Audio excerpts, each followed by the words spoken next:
Now, in another part of the Santa Cruz Mountains, the river rose so fast that it wiped out a bridge, making life really difficult for dozens of families that live in Browns Valley. Let's bring in NBC Bay Area's Marianne Favro, who joins us in Corralitos down in Santa Cruz County with the latest. Marianne.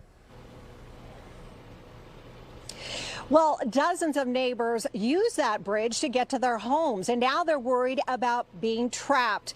The entire bridge came crashing down early this morning around 6 o'clock. Fortunately, no one was hurt, but it was a close call for one resident who told us he drove over the bridge minutes before it went down. Homeowners must now rely on another bridge miles away, and they fear it may wash out too. It would be 50 homes, more or less, that would be without the ability to exit. Heavy rain sent walls of saturated soil into the raging creek.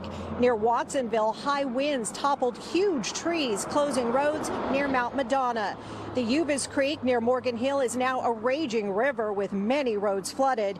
And in Pajaro, this drone video shows major flooding in residential neighborhoods. Check it out. The streets are submerged and neighbors cannot drive out.